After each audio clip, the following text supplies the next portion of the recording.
안녕하세요. 한재훈입니다. 논어 위정편 6번째 강의를 시작하도록 하겠습니다. 6번째 강의는 12장부터 시작하겠습니다. 자왈 군자는 불기니라, 이런 짧은 글인데요.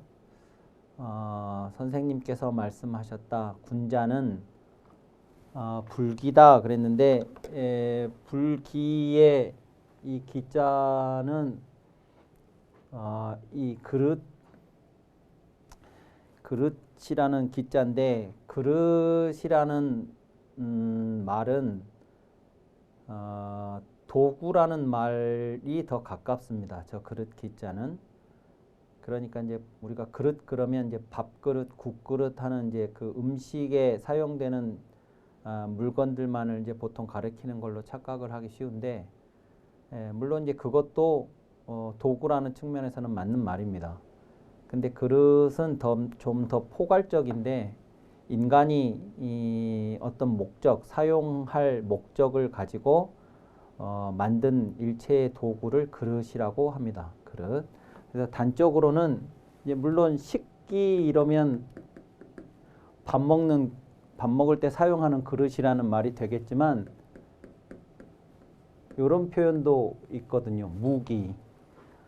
그러면 저건 이제 전쟁을 할 때 사용하는 무기, 병기, 뭐 비밀 병기, 그럴 때 다 저 그릇 기자를 씁니다. 그래서 그릇이라고 하는 것은 인간이 어떤 사용의 목적을 가지고 만드는 도구다. 그 목적을 좀 더 수월하게 이루기 위해서 사용하는 도구들을 그릇이라고 그릇 기자로 표현한다고 이해하시면 되겠습니다. 그래서 이제 모든 그릇은 다 용도를 가지고 있습니다. 용도를 가지고 있고, 그 용도는 이제 특정한 목적에 수월하게 사용되도록 그런 의도를 가지고 용도가 정해지게 되죠. 그러니까 이제 우리가 물을 담는 그릇이다 그러면, 이렇게 생긴 것이 물을 담아서 우리가 마시기에 쉬운 용도라서 그릇을, 컵을 이런 식으로 이제 만드는 것이죠. 그래서 그릇이라고 하는 건 대체로 한 가지 용도로만 쓰이도록 만들어지게 되는 것입니다. 그래서 이제 불기니까 군자는 그런 그릇처럼 국한되지 않는다. 국한되지 않는다는 표현이 여기 원문에는 없습니다만, 이제 그릇이라고 하는 것이 그런 의미를 갖는 글자이기 때문에 이런 해석이 가능한 것이죠. 하나의 그릇. 예를 들어 이제 물을 담기 위한 용도로 이렇게 만들었는데, 여기에 물론 밥을 담아서 먹을 수도 있습니다. 컵에다가. 전혀 안 될 것은 아니지만 컵에다가 밥을 담아서 먹기에는 불편하죠. 밥그릇이 밥을 담아 먹기에는 이제 가장 용이한 형태가 됩니다. 그래서 이제 그릇이라고 하면 어떤 제한된 용도의 필요성만을 충족시켜주는 형태의 도구가 그릇이라고 한다면, 군자는 그런 그릇과 같이 국한된 사람이 아니다 하는 이야기를 하고 있고, 이제 저 뒤에 가면 이런 표현이 있습니다. 급기 사인야 하얀 기지라는 말이 있습니다. 그 사람을 부림에 미쳐서는 그릇대로 한다. 그러니까 이제 이 사람이, 어떤 사람이 각자 잘하고 잘 못하는 것이 있죠. 장단점이 있습니다.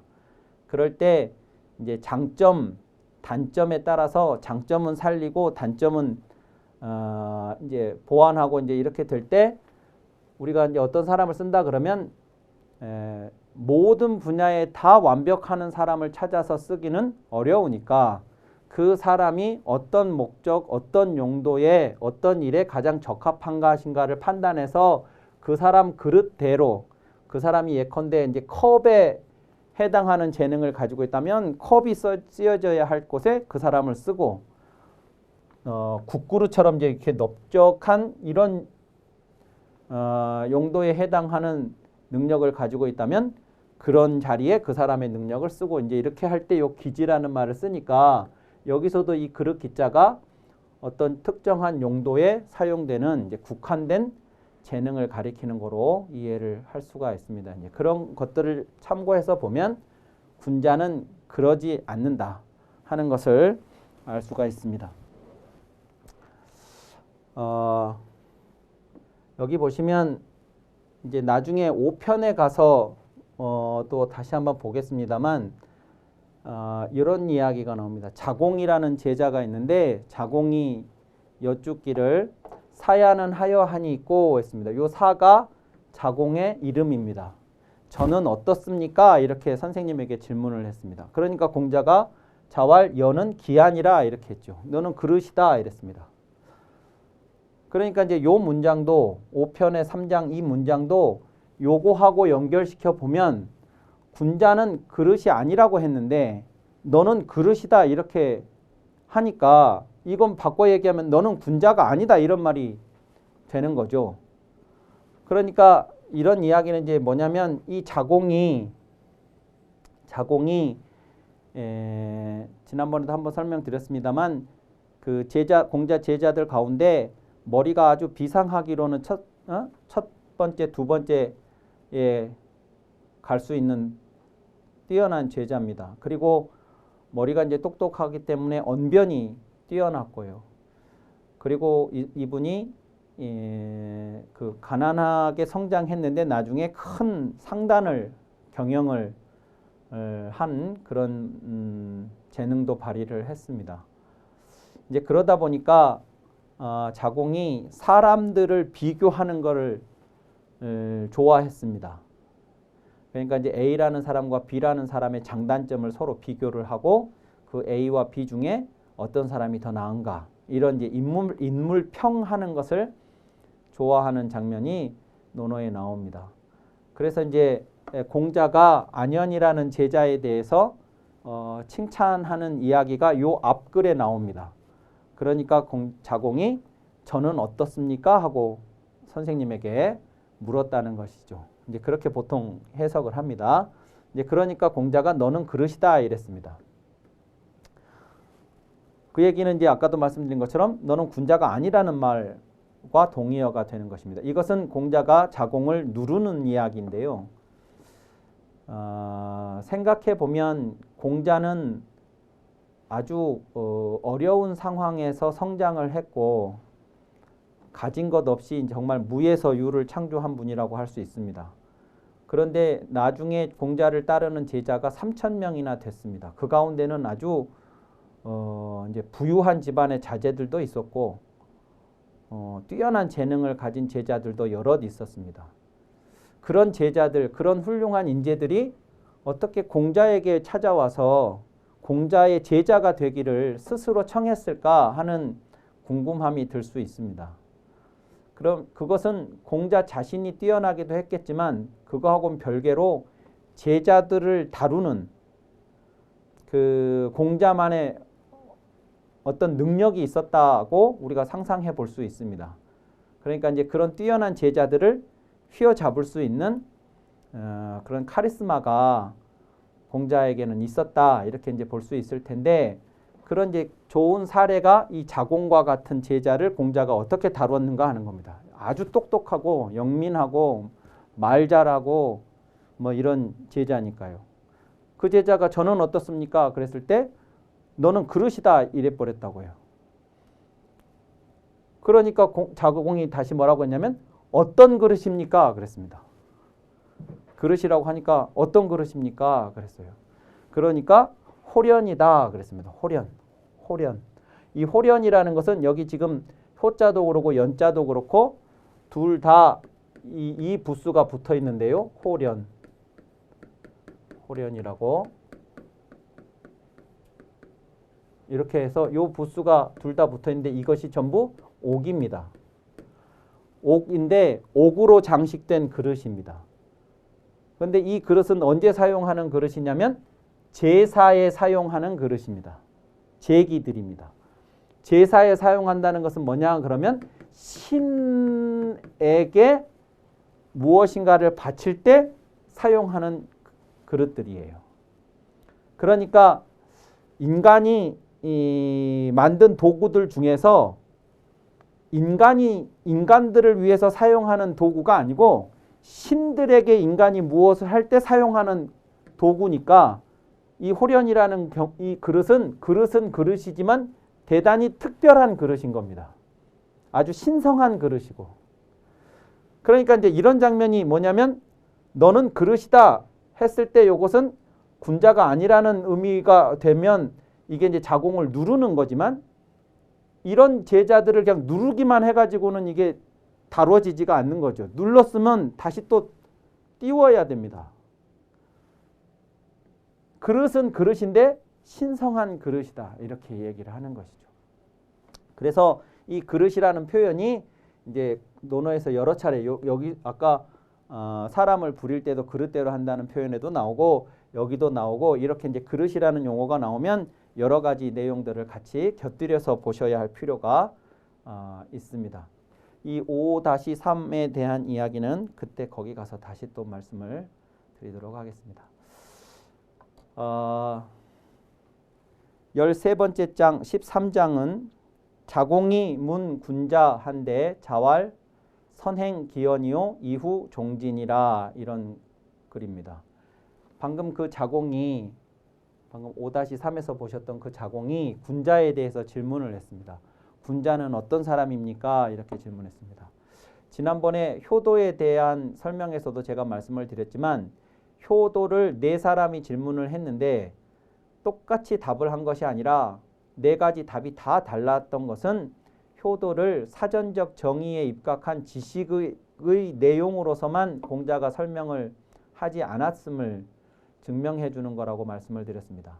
그러니까 그 4사람이 효도를 실천하기 위해서는 그 사람이 처한 상황이나 또 그 사람이 가진 특성 등을 감안해서 답을 해줘야 그 사람이 효도라는 측면에서 좀 더 보완되고 성장할 수 있기 때문에 각각이 다 다른 사람이 질문을 했기 때문에 다 다른 답을 해줬다 이렇게 말씀을 드렸었습니다. 그런 것처럼 이 군자에 대해서도 여러 사람들이 질문을 했는데 공자의 답은 또 다 다릅니다. 그것은 A라는 제자가 군자가 되기 위해서 보완해야 할 면이 있고 B라는 제자가 군자가 되려면 보완해야 될 부분이 또 따로 있기 때문에 그 사람에 맞춰서 질문에 대한 답을 하기 때문에 내용이 다른 건데 이 공자의 답을 이해하려면 이 자공이라는 제자를 먼저 그래서 이해를 해야 됩니다. 조금 전에도 말씀드렸다시피 자공은 대단히 똑똑한 사람이고 그리고 특히나 언변이 대단히 뛰어났던 대단히 논리적이고 그래서 이제 우리가 논어를 읽다 보면 자공이 질문했기 때문에 공자의 답을 이끌어냈던 더 깊은 속내의 답을 이끌어낼 수 있었던 것들이 여러 장면이 있습니다. 그냥 다른 제자들 같았으면 피상적으로 질문하고 답 들으면 끝났을 이야기를 자공은 추가적으로 더 질문을 합니다. 그렇게 해서 공자의 더 깊은 속 생각을 우리들이 들을 수 있는 그런 이제 문답을 했던 제자가 자공인데 이 자공이 군자에 대해서 질문을 한 겁니다. 그러니까 이제 공자의 이 답은 자공이라는 제자가 군자가 되기 위해서 더 유념해야 할 부분을 가지고 답을 해준 거라고 볼 수 있습니다. 어떻게 대답을 했냐면 선행기연이요 이후 종진이라 이렇게 얘기했습니다. 선행기연이라는 것은 먼저 그 말을 행하고 그런 뒤에 그것을 따르니라. 이게 이제 직역인데 이걸 조금 바꿔서 해석하자면 이렇게 됩니다. 보통 언과 행이 있다면 언이 먼저 가고 행이 뒤를 따르는 것이 일반적입니다. 내가 뭘 하겠다고 말을 먼저 하고 그리고 그 뒤에 그것을 실천을 하던가 그렇지 못하던가 그렇습니다. 그래서 그것을 실천을 하면 앞에 했던 말이 이제 참 말이 되는 거고 만약에 말은 그렇게 해놓고 뒤에 행동이 따라가지를 못한다 그러면 그 말은 빈말이 되는 거고 이제 이렇게 되는 거죠. 대부분이 그렇습니다. 그런데 이제 자공이라는 제자는 이 말이 항상 조금 앞서는 사람입니다. 그러니까 공자가 이 자공한테 군자로서 갖추어야 할 이제 부분을 이렇게 얘기를 하는 거예요. 보통은 말이 앞서 가는데 군자는 어떤 사람이냐면 그 말할 것에 앞서서 행한다. 그러니까 언보다 행이 먼저 간다는 얘기죠. 이게 아니고 이걸 먼저 하고 말을 앞세우지 않고 말할 것을 내가 행동으로 먼저 보여주고 그 다음에 이후에 말이 그 행동을 따르니라. 예, 그러니까 언행의 관계를 선후 관계를 바꾸는 것이죠. 이것은 모든 사람에게 대해서도 뭐 유념해야 할 내용이기도 하지만 특히 자공이 이제 그런 성향이 있기 때문에 언어가 앞서는 성향이 있기 때문에 이렇게 이야기를 해 주신 것이다. 그래서 이제 후대 학자들은 이런 이야기들을 가지고 그렇게 평가를 하죠. 공자의 말씀 혹은 공자를 이제 성인으로 보기 때문에 성인의 말씀은 특정한 사람에게 의미 있는 이야기이면서 동시에 모두에게 보편적으로 적용 가능한 말씀을 하신다. 그 말이 특정인에게는 특정인에게 필요한 의미 있는 이야기이면서 동시에 그 특정인한테만 유효한 게 아니라 그거하고 상관없이 모든 사람에게도 유념해야 할 이야기, 그런 것들을 다 갖추고 있는 이야기가 성인의 말씀이다. 이제 이런 식으로 해석을 하죠. 이 얘기는 그 얘기입니다. 그래서 그 자체로도 유념해야 되지만 질문자가 자공이라서 이렇게 얘기를 했다. 이렇게 보시면 되겠습니다. 14장은 자왈 군자는 주의불비하고 소인은 비불준이라 이런 얘기입니다. 여기서 이제 군자하고 소인이 이렇게 대비가 되어서 나옵니다. 이렇게 군자와 소인을 대비를 하는 이야기들은 논어에 여러 군데 나옵니다. 군자는 이렇고 소인은 저렇다고 할 때 보통 여기서도 지금 그러는데 여기는 군자는 주의불비, 소인은 비부주 이렇게 해서 주와 비를 가지고 군자와 소인을 대비를 시켜놓은데 정반대입니다. 군자는 주하지만 비하지는 않는다. 소인은 비하기는 하는데 주하지는 않는다. 이렇게 주와 비가 서로 상반된 모습으로 드러나는 그런 형태로 소인과 군자를 비교하는 장면이 여러 군데 나옵니다. 이걸 먼저 보시면 그 아래 주석이 이렇게 달려 있습니다. 군자, 소인, 소위, 부동이 군자와 소인의 소위 행하는 바가 부동 서로 같지 아니함이 동일하지 않음이 군자와 소인의 그 행위의 차이가 마치 뭐와 같냐면 음양주야와 같아서 음과 양 정반대죠. 음과 양 혹은 낮과 밤처럼 군자와 소인의 부동은 이렇게나 서로 상반된다는 거예요. 매매 상반. 매번 매사 모든 것이 다 서로 정반대다 이거죠. 군자와 소인은 음양이나 주야와 같이.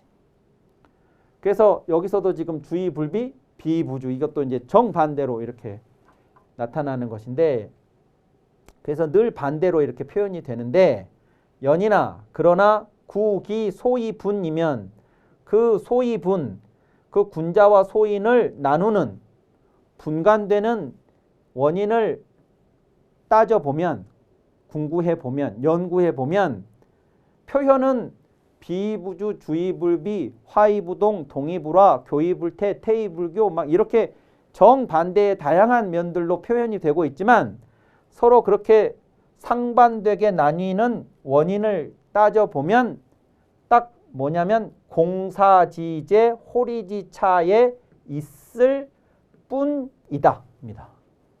딱 여기에서 모든 것이 다 갈린다는 거예요. 공사, 공적이냐 사적이냐 공과 사의 즈음에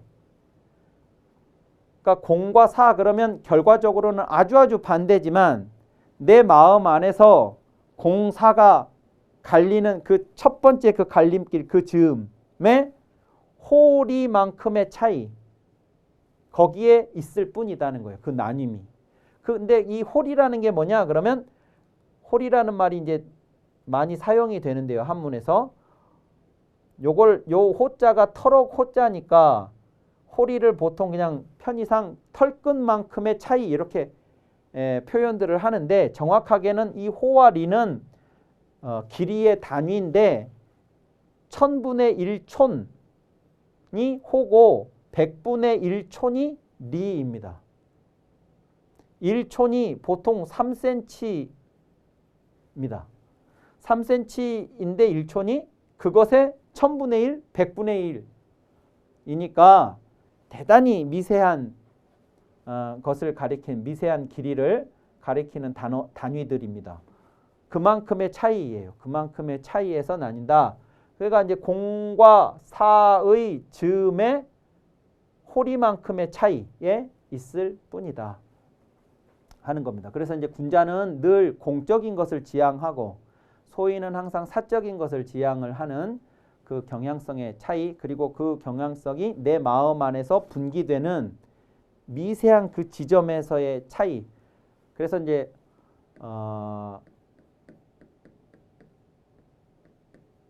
호 리지차 천리지무라는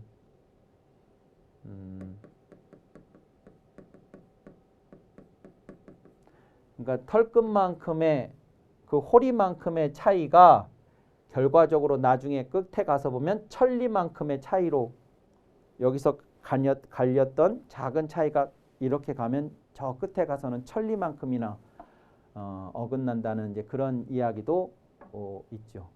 그래서 이제 군자와 소인은 이제 그렇다고 설명을 하는데 요 내용은 뭐냐면 주의불비와 비의부주는 항상 요것과 요것은 이렇게 뭐한데 뭐뭐하지 않고 뭐뭐한데 뭐하지 않다 이런 식으로 표현됐을 때 이것은 얼핏 생각하면 비슷한 것처럼 착각이 들지만 사실은 잘 들여다보면 아주 다른 것들을 가지고 얘기들을 합니다. 요 주자와 비자도 인간관계에서 인간관계를 맺는 형태, 방식의 지금 차이인데 요 주자는 사람들과 관계를 맺을 때 두루 한다라는 두루 주자는 빠뜨림 없이 두루, 그러니까 어떤 사람은 소외시키고 배제하고가 아니라 두루두루 모든 사람들하고 가깝게 지내고 친하게 지내고 사랑하고 하는 겁니다. 누구를 소외나 배제시키지 않고 친밀감 높게 잘 지내는 거예요. 근데 그게 어떤 특정한 사람들만이 아니고 모든 사람들에 대해서 두루 빠짐없이 두루두루 한다는 거예요. 근데 군자는 그렇게 하지만 비하지는 않는다 할 때 이 비자는 저게 비유한다, 비교한다 할 때도 사용되는 비자인데 요런 단어가 있습니다. 요게 즐비예요. 즐비하다 할 때 이렇게 씁니다. 요게 빗질자예요. 빗질. 머리 빗는 빗. 그러니까 빗살이 머리 빗살이 옛날에 이제 빗이라는 게 이제 이렇게 생긴 빗이잖아요. 이렇게 생긴 빗이면 요 빗살이 가지런하게 나란하게 이렇게 쫙 붙어 있는 것이죠. 예. 그런 게 이제 비입니다. 가깝게 나란히 이렇게 이제 가깝게 있는 것들이 배열되어 있는 것들이 비입니다. 그런데 여기서는 지금 뭐냐 그러면 비자의 뜻은 치우쳐 가까운 것을 말합니다.